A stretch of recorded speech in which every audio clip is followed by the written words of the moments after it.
মানস ৰাষ্ট্ৰীয় উদ্যানৰ বন্য হস্তি প্ৰতিৰোধী বৈদ্যুতিক শ্বৰ্ট লাইনৰ ব্যৱস্থা থকাৰ পাছতো কেয়াৰ নকৰে বন্য হস্তিয়ে।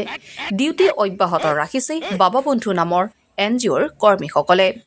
বিজলীৰ মানস ৰাষ্ট্ৰীয় উদ্যানৰ বন্য হস্তি প্ৰতিৰোধী বৈদ্যুতিক শ্বৰ্ট লাইনৰ ব্যৱস্থা থকাৰ পাছতো কেয়াৰ নকৰে বন্য হস্তিয়ে। কৌশলেৰে পাৰ হয় বন্য হস্তি। মানস ৰাষ্ট্ৰীয় উদ্যানৰ সীমামূৰীয়া অঞ্চলত প্ৰতিদিনেই প্ৰৱেশ কৰি সন্ত্ৰাসৰ সৃষ্টি কৰে বন্য হস্তিয়ে। মানস নেচাৰ কনজাৰভেশ্যন ছ'চাইটি তথা বাবাবন্ধু বুলি পৰিচিত এটা স্বেচ্ছাসেৱী সংস্থা, বন বিভাগ, WTAৰ কৰ্মী, SSBৰ লোকে যৌথভাৱে সদায় সন্ধিয়াৰ পৰা নিশালৈ পহৰা দিয়ে সীমান্ত অঞ্চলত। ইয়াৰ মাজতো কৌশল অৱলম্বন কৰি কোনোবা নহয় কোনোবা দিশেৰে জনাঞ্চলত প্ৰৱেশ কৰে বন্য হস্তিয়ে। কিন্তু কেনেকৈ প্ৰৱেশ কৰে বন্য হস্তি, কি কয় বাবাবন্ধুৰ কৰ্মীয়ে? চাওক এই সন্দৰ্ভত আমাৰ এক প্ৰতিবেদন।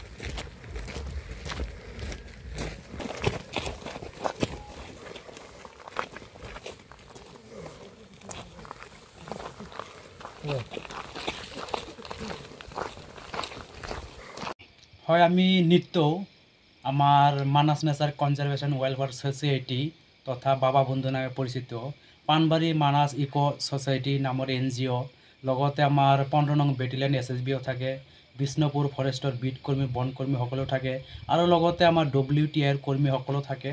আমি নিত্য ৰাতি 9টাৰ পৰা 11টালৈকে ডিউটি দিওঁ। কিন্তু ইয়াত কথাটো হ'ল আমাৰ যেটো হাতী সুৰক্ষাৰ বৈদ্যুতিক বেৰ আছে, এইখন বেৰটো প্ৰতিদিনেই বনৰীয়া হাতীয়ে ছিঙি দিয়ে।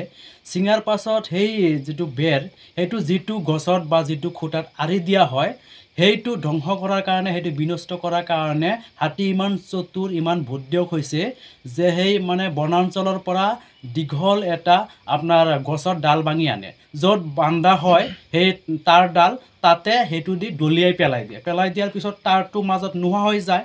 সেইটো সুযোগতে হাতী এই বনাঞ্চলৰ পৰা গ্ৰামাঞ্চলত প্ৰৱেশ কৰে, নিত্য প্ৰৱেশ কৰে। কিন্তু আমি প্ৰতি নিশা ডিউটি দিয়ে থাকিলেও আমি বিফল হৈছোঁ, কাৰণ বনৰীয়া হাতীও বৰ্তমান চতুৰ হৈছে।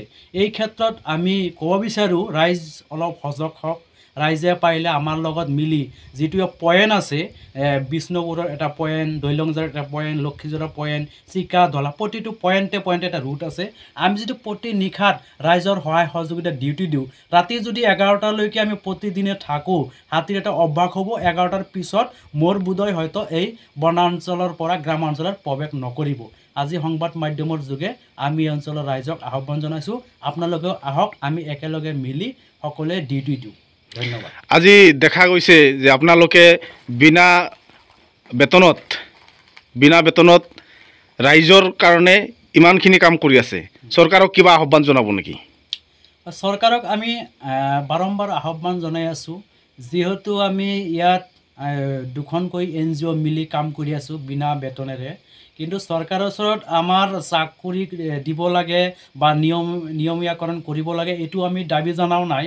কিন্তু আমাক যদি চৰকাৰে, BTR চৰকাৰে যদি পাৰে কিছু হ'লেও মাননি দি যাতে আমাৰ পৰিয়ালখন চলাৰ কাৰণে সুযোগ কৰি দিয়ে, আমি অসম চৰকাৰৰ লগতে BTR চৰকাৰৰ চিফ প্ৰমোদ বড়ো আৰু বন বিভাগৰ EM ৰঞ্জিত বসুমতাৰীলৈ আহ্বান জনাইছোঁ, যাতে আমাক প্ৰতি মাহে যদি কিছু মাননি দিয়ে, তেতিয়াহ'লে আমাৰ অলপ ডিউটি কৰাটো ভাল লাগিব আৰু আমি সদায় এই শ্বৰ্ট লাইনৰ ক্ষেত্ৰত ডিউটি দিব পাৰিম। চাওক, এতিয়াতো আমি ইমান দিনৰ দৰে ডিউটি দি আছোঁ নিশাত, কিন্তু আমাৰতো 1 টকা বেতনো নাই। কিন্তু এইটো কাম কৰাতে আমাৰ এটা নিশা হৈ গৈছে, মানে এইটো পেছাটো নহয়, নিশা হৈ গৈছে। গতিকে আমি এই নিশাতে সেই ডিউটি দি আছোঁ।